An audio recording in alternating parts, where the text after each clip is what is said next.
3 de setembro de 72, como tendo sido morto no dia 3 de setembro, um Nelson B., que eu achei que era ele, porque naquela época a gente se correspondia, às vezes, por uma coisa que o correio tinha, que era posta restante? Posta restante, que chamava? Então, algumas vezes eu me correspondia com o Luiz Eurico, quando a gente se desencontrava, me correspondia com ele por posta restante, e era Nelson Bueno, mas eu tinha me esquecido do nome, eu fiquei com aquele Nelson B., e quando eu vi aquele nome, tive a certeza íntima que era ele, que era Bueno. O laudo dele falava do encontro de um corpo numa pensão, tinha um endereço no bairro da Liberdade, e falava que o óbito dele tinha sido, o laudo dele tinha sido assinado pelo Otávio D'Andrea, que, na época, não era um dos médicos legistas que a gente conhecia muito. A gente tinha uma lista de médicos legistas que assinavam laudos. E, no cemitério, logicamente, nós encontramos muitos outros, que a gente não sabia onde estavam. Não era só o Yuri e o Alex que estavam lá, eram muitos dos nossos companheiros que tinham sido mortos. E aí nós montamos uma investigação. Eu fui à pensão junto com o Ricardo Carvalho, que era repórter da Isto É, e com o Hélio Campos Melo, que era fotógrafo. Nos apresentamos, eu como mulher do Nelson Bueno, que tinha desaparecido de casa, e o Ricardo, um dos dois era meu irmão, acho que o Hélio Campos Melo, que é mais loirinho, era meu irmão, e o Ricardo Carvalho era irmão do Luiz Eurico. Assim que a gente se apresentou, mostrou a foto dele, e todo mundo reconheceu que aquele era o Nelson Bueno.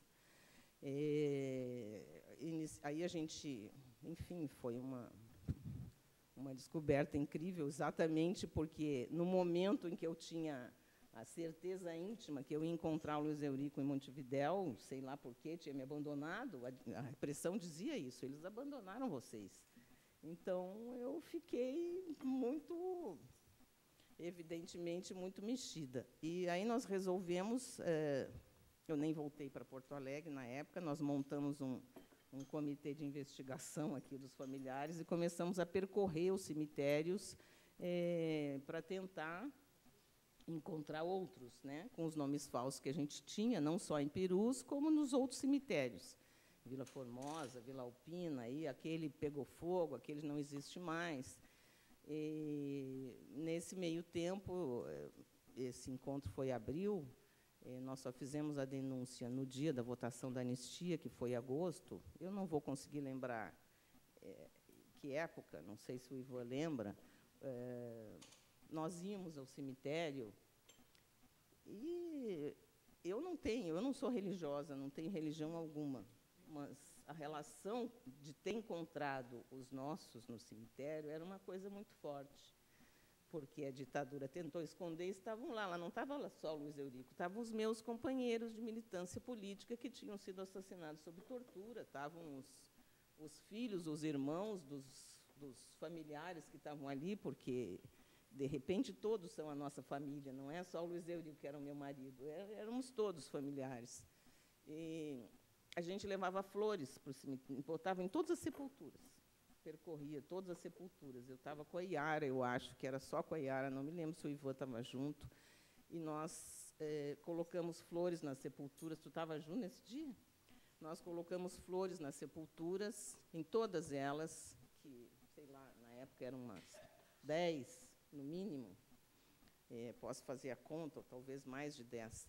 E, quando nós estávamos na administração, nós vimos que 2 homens percorriam a sepultura, pegavam as flores e jogavam no lixo. Nós falamos, nossa, até aqui eles vinham atrás de nós. Então, para nós ficou óbvio o seguinte, obviamente, eles já descobriram o que a gente descobriu, daqui a pouco eles vão mexer em tudo, e aí nós resolvemos fazer a denúncia da história do Luiz Eurico, lá no Congresso Nacional. Enquanto o projeto do Figueiredo nos dava um tal atestado de morte presumida, que era isso que ele dava, para os familiares desaparecidos, nós apresentávamos ali a descoberta do encontro do corpo do Luiz Eurico e do Denis Casimiro, que também era desaparecido político, que os dados pessoais dele estavam alterados a idade, outras coisas estavam alterados no registro dos livros. Nós fizemos essa denúncia logo após a votação do projeto da anistia. O Jabas Passarinho gritava lá de cima, vai procurar marido, porque nós fizemos uma nota que eu guardei, que está escrito assim, eis aqui o paradeiro de 2 desaparecidos. Então, nós estávamos nas galerias e a gente jogava aquela nota lá embaixo para os deputados, né? E o Ivan também começou a discutir com o Cantídio Sampaio, que também não me lembro o que o Cantídio Sampaio dizia. E o Ivan falava, você é um torturador. Mas o Passarinho gritava para mim, vai procurar marido, que é uma coisa que eu nunca me esqueci. Como é que ele dizia uma coisa dessa lá de dentro do plenário do Senado, para mim, que estava fazendo uma denúncia que era a história da minha vida. Então, antes desse momento, nós procuramos um inquérito, que tinha que ter um inquérito de suicídio, logicamente, que a gente não achou, e não encontramos documento algum. Depois da denúncia, apareceu um inquérito, apareceu o processo. Até eu ter acesso a esse processo foi, nossa, muito difícil. Pulei um pedaço aqui, onde o Fernando Moraes estava presente. Antes da gente fazer a denúncia, uma das coisas que a gente fez foi tentar ver se no IML tinha as fotos daquele corpo, daquele Nelson Bueno. Como a gente achava que ia ter a foto, nós montamos um esquema, e todo mundo achava que ia ter, imagina, era a ditadura que ia dar.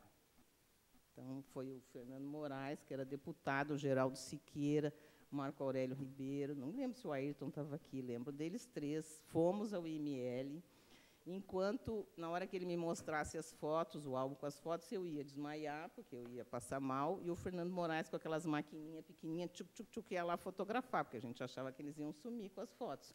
Então, era um baita esquema, o outro ficava de fora, porque se nos prendessem, enfim, a gente achava que ia ser um caos. E aí, muito tempo depois, a gente entra naquele grupo das famílias que estão ali buscando os seus, não sei o quê, uma situação horrorosa naquele IML, mas o documento que nos mostraram não tinha foto, dizia que não tinha foto. Então, nós desmontamos a operação e saímos dali sem saber, porque, no fundo, as pessoas tinham dúvida se era mesmo ele. Eu tinha certeza, até porque eu também ouvi das pessoas da pensão dizer, não, é ele, se chocaram, contaram uma história. A gente gravou depoimentos, o Ricardo Carvalho gravou o depoimento das pessoas para mostrar para minha mãezinha querida, uma coisa assim. Nós enganamos as pessoas da pensão buscando ouvir essa história. E aí, quando foi feita a denúncia, saiu na capa da Isto É, o local do encontro do corpo, a entrevista com as pessoas da pensão, fotos das pessoas da pensão, que ficaram muito indignadas, mas que nos contavam uma história sem pé nem cabeça, que é o que está dentro do processo, que eu também trouxe, é um processo enorme aqui, que aqui tem todo o processo do encontro do corpo e o processo da retificação dos registros de óbito. Eu não encadernei, porque não sabia se eu ia deixar aqui, se vocês iam botar 2 furos, se ia 3 furos, enfim. Então, esse inquérito só apareceu bem depois da denúncia em Brasília. Eu fui diversas vezes ao fórum, o inquérito nunca estava, até o dia em que ele apareceu, e tinha, inclusive, fotos do Luiz Eurico morto. Ele tem uma arma em cada mão, está deitado numa cama, um 32 e um 38, tem 4 disparos pelo quarto, e ele teria envolvido a colcha que cobre o corpo dele para se dar o último tiro na cabeça, porque tem sinais de esfumaçamento na cama. Aí eu entrei com um processo de retificação dos registros de óbito. Esse processo correu aqui na 5ª Vara de Registros Públicos. No meio desse processo, foi feita a exumação do corpo no local que foi apontado como sendo dele. Arri Shibata era o diretor do Instituto Médico Legal, ainda. Essa ossada que foi exumada não tinha o tiro na cabeça. Então, o juiz mandou reabrir o inquérito, porque a ossada não correspondia à ossada que tinha sido necropsiada em 72. O inquérito foi devolvido à 5ª DP. Acho que foi devolvido à 5ª DP. O delegado era Francisco Baltazar Martins. E ele reabriu o inquérito. Foram feitas diversas exumações no cemitério de Pirus. Eu nem me lembro mais quantas.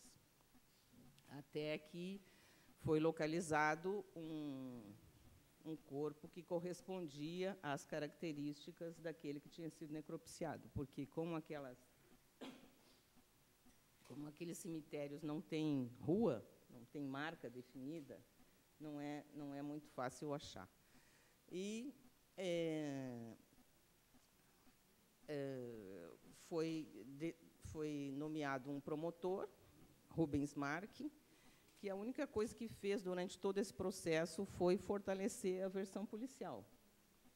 Eu, na primeira vez que fui à delegacia, eu fui levada para uma sala, eu fui sozinha, porque eu queria ver como é que estava o inquérito, eles me levaram para uma sala, e ele começou a querer fazer um interrogatório, entendeu? Mas, como eu sou meio metida, eu consegui sair dali sem ser interrogada. Logicamente que nunca mais fui sozinha à delegacia, mas ele me levou para um canto entendeu? Terrorista, enfim, essas coisas, queria saber coisas da minha vida, queria não sei o quê.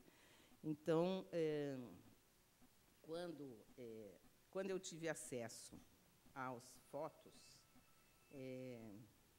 apesar de, evidentemente, parecer uma montagem, no fundo, eu sempre tive dúvida se o Luiz Eurico poderia ter se matado na hora de ser preso. Essa dúvida é muito dura, porque, na verdade, ele achava que eu tinha sido presa quando ele veio para São Paulo. Então, ele teria morrido me procurando e eu sobrevivi. Militei na LN até o fim dela, em 74, e fiquei clandestina até 78. Então, do ponto de vista pessoal, era muito duro para mim. Meu marido morreu me procurando. A minha militância nos familiares não me fez me envolver muito com o caso dele especificamente. Eu nunca tinha mostrado o caso dele para ninguém, até que agora, em função desse depoimento, eu procurei o Celso Nenevê e ele me fez um laudo. O Ivan não viu ainda. O Celso Nenevê. O Celso Nenevê é um perito criminal, policial civil de Brasília, que nós conhecemos. Nenevê, Celso Nenevê. O Celso dele é Nenevê. Ele é policial civil, do Distrito Federal. Nós conhecemos o Celso Nenevê na época que começamos a trabalhar na Lei 9.140, na comissão especial, que eu integrei durante 10 anos aquela comissão, e ele nos foi apresentado como uma pessoa que poderia nos ajudar na confecção e na análise dos laudos necroscópicos, que foi isso que a gente fez no trabalho da comissão. Foi, como o ônus da prova era nosso, nós tínhamos que provar que aquelas versões oficiais de suicídios, atropelamentos, tiroteios eram mentirosas. Ele pegava a documentação da morte e ele fazia um laudo sobre isso. A Lei 9.140 é a lei federal que faz o reconhecimento do Estado das mortes como responsabilidade do Estado brasileiro. E a Suzana fez parte da comissão que analisava os casos de reparação e reconhecimento da responsabilidade do Estado, que é essa Lei 9.140. Essa fala foi do Ivan Seixas. Essa lei foi feita em 1995, foi criada pelo Fernando Henrique, 7 pessoas integravam a comissão e eu integrava em nome dos familiares de mortos e desaparecidos. Em um outro momento, até se tiver tempo, posso falar um pouco mais sobre os casos que a gente levantou naquela comissão, que eu acho que foi a parte mais importante daquele trabalho, foi provar que em 132 versões oficiais de suicídios, atropelamentos e tiroteios eram mentirosas. Esse trabalho foi feito pelos familiares. Voltando ao caso do Luiz Eurico, o exame do inquérito já é absurdo. A gente não sabe se ele morreu no dia 2, no dia 3. As datas são contraditórias, são riscadas. Teoricamente, o pessoal da pensão ouviu tiros de madrugada, mas não fez nada. No dia seguinte, estranharam que ele não saía do quarto. Então, no final da tarde, os tiros foram ouvidos na madrugada. No final da tarde desse dia, eles resolveram espiar pelo basculante se ele estava no quarto. E aí viram que ele estava morto, chamaram a polícia chega tarde da noite, não dá para saber quem foi que atendeu aquela ocorrência.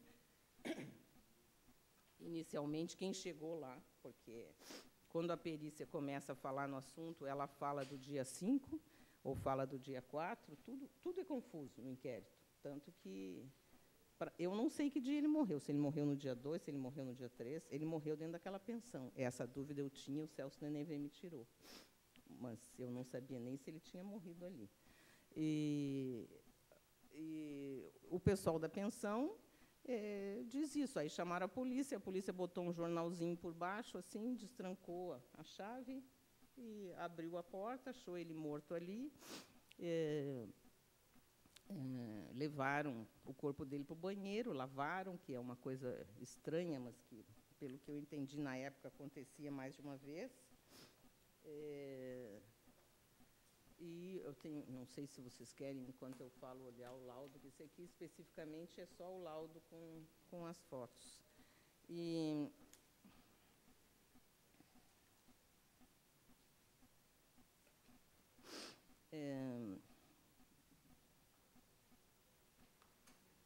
Com a reabertura do inquérito, né, as pessoas foram chamadas da pensão, e como já tinha sido achado um corpo que não tinha o orifício na cabeça, mas que tinha marcas de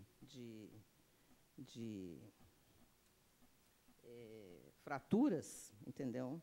Eles mudam o depoimento quando eles depõem a segunda vez, ao delegado e ao juiz, entendeu? Eles contam que uma delas, que foi a que primeiro reconheceu o Luiz Eurico, que dormia no quarto próximo deles, me dizia que ele era terrorista, que ele usava mais de uma identidade, que o corpo dele tinha sido jogado da escada, porque era no primeiro andar. Então, eles jogaram o corpo na hora ao invés de carregar, jogaram aquele presunto. Aí o delegado pergunta: a senhora acha que isso pode ter ocasionado, então, as fraturas no corpo? Sim, provavelmente, do jeito que chutaram o corpo, certamente. Isso já na fase outra. Mesmo assim, não há elementos para questionar a versão de suicídio. O inquérito é concluído como suicídio. O promotor, só o que faz é elogiar a polícia, dizendo que eles fizeram o possível para tudo, pelas exumações, fizeram o trabalho de Sherlock, e que são maravilhosos. Em nenhum momento nada foi questionado, não foi questionado a quantidade de tiros para todos os lados, os sinais de esfumaçamento que tinha na colcha, por que foi arrumadinho, que a colcha está toda arrumadinha, para poder... Eu tenho fotos grandes aqui no meio do inquérito. Ivan Seixas perguntando: Suzana, foi esse promotor que deu voz de prisão para você e para mim, não? Pela nossa insistência, que você estava insistindo muito com a apuração? O Rubens Marque, ele, promotor, que é uma das pessoas que eu, inclusive, gostaria que fosse chamado a depor. Eles não fizeram, ele não teve o mínimo interesse em absolutamente nada. Eu só descobri alguma coisa diferente do caso do Luiz Eurico quando quando o Caco Barcelos foi fazer o exame, o vídeo da vala do cemitério de Pirus. O Caco Barcelos estava fazendo uma investigação para o Rota 66, então ele tinha tido acesso aos arquivos do Instituto Médico Legal. Ao examinar os arquivos do Instituto Médico Legal, ele tinha visto diversas requisições de exame que tinham um T em vermelho, que era o que identificava os nossos familiares de terrorista, e ele achava, portanto, que com aquele banco de dados que ele tinha, ele iria fazer nós iríamos encontrar outros desaparecidos. Então, ele me trouxe a listagem dos casos, mas os que ele tinha levantado eram corpos que tinham sido enterrados com nome falso, e esses nomes falsos a gente já tinha descoberto nos processos, enfim, nas investigações que a Comissão de Familiares tinha feito. Então, José Maria Ferreira de Araújo, que era o Edson Cabral Sardinha. O nome dele nós achávamos um dos mortos, no nosso dossiê, nós chamávamos de Edson Cabral Sardinha. E depois que nós viemos a descobrir, depois da abertura da Vala de Pirus, que, na verdade, ele era um marinheiro, José Maria Ferreira de Araújo, desaparecido político. O corpo dele foi enterrado no cemitério de Vila Formosa e ele morre de mal súbito. Essa documentação, é isso que diz o IML. Nós só tivemos acesso, agora eu até me perdi, nós só tivemos acesso aos arquivos do IML em 1991 ou 92, ali que nós pudemos, depois da abertura da Vala do Cemitério de Pirus, fazer essa pesquisa. Antes disso, a gente não estava fazendo. Eu me perdi numa coisa que eu estava dizendo e vou retomar do zero.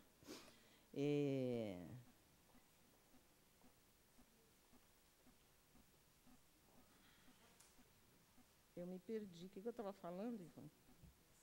91, 92, acesso. Do Caco Barcelos, eu estava falando. Que eu só consegui, desculpem, mas não... Estou aqui me controlando para não ter muitos lapsos de memória e não chorar. Em 1994, o Caco Barcelos estava fazendo esse trabalho sobre o Rota 66, teve acesso à documentação do IML, nós começamos a buscar os desaparecidos, outros que não achamos. Mas achamos... Não, 1990 foi a abertura da Vala. Então, é 1990, não é 94. Mas nós identificamos, coisa que a gente nunca tinha feito, quem eram os presos políticos que tinham ido parar na Vala do Cemitério de Pirus, que até então a gente não tinha feito essa investigação. A gente sabia que o Molina, Flávio de Carvalho Molina, que foi morto em 1971, ele usava o nome falso de Álvaro Lopes Peralta, esse também nós já tínhamos conseguido localizar no registro do livro do cemitério, mas, quando nós fomos fazer o traslado dele, que nós descobrimos que ele estava na Vala. A gente já tinha até marcado o traslado, e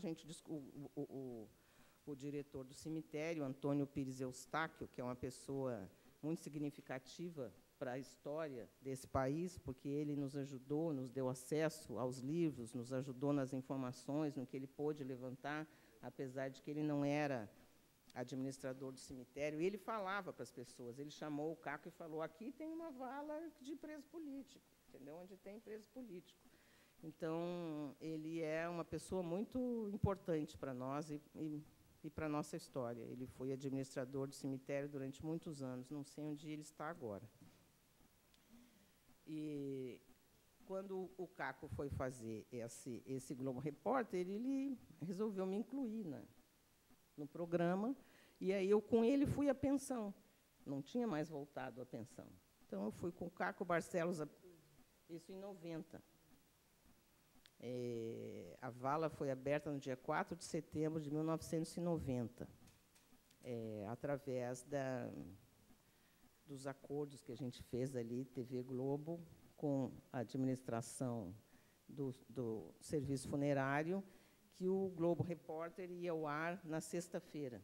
Então, o Caco fez toda a investigação da Vala, mas ele não queria sozinho ir dar essa matéria. Então, no dia da abertura da Vala, a imprensa inteira estava lá.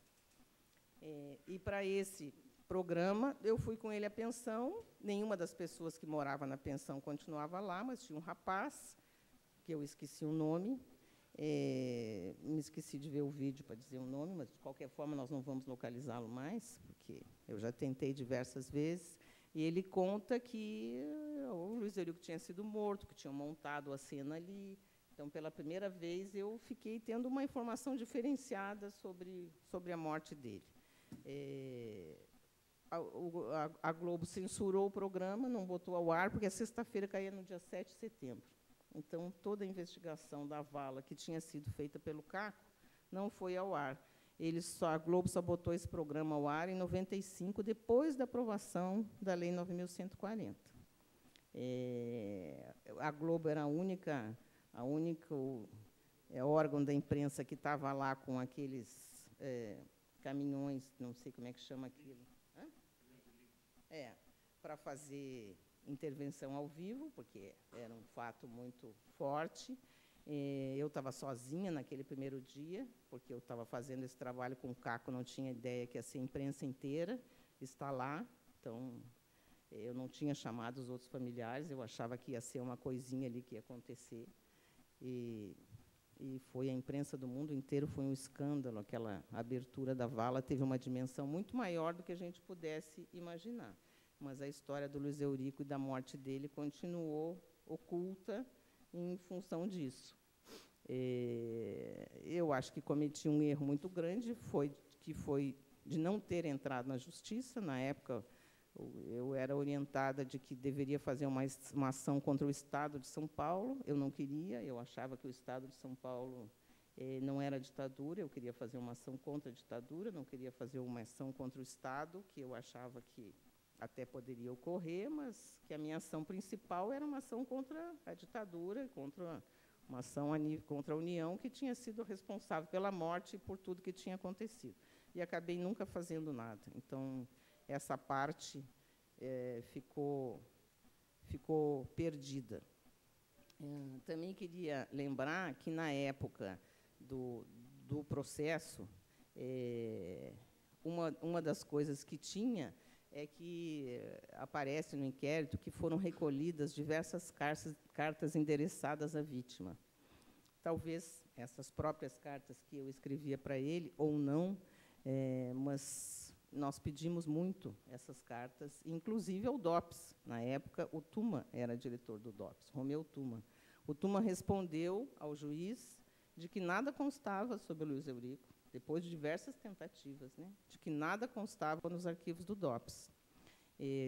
Mais de uma vez ele respondeu isso. Em 1991, quando nós entramos no arquivo do DOPS aqui em São Paulo, eu localizei não só o inquérito com o nome falso do Luiz Eurico, como uma listagem que foi encaminhada ao Romeu Tuma em 1978, que chamava Retorno dos Exilados. Então, era a ditadura se preparando para a volta dos exilados, em função da anistia. Então, eles faziam uma listagem em ordem alfabética, onde está fulano, entendeu? Então, Luiz Eurico está em Cuba. Então, muitos estavam em Cuba. Depois, tinha uma segunda listagem, dizia, não está em Cuba. É esse nome que a Lali Wright dá para o livro que ela escreve sobre Paulo Stuart Wright, tio dela. Paulo Stuart Wright não está em Cuba. É desaparecido político. E aí, nessa listagem, dizia do Luiz Eurico, suicídio.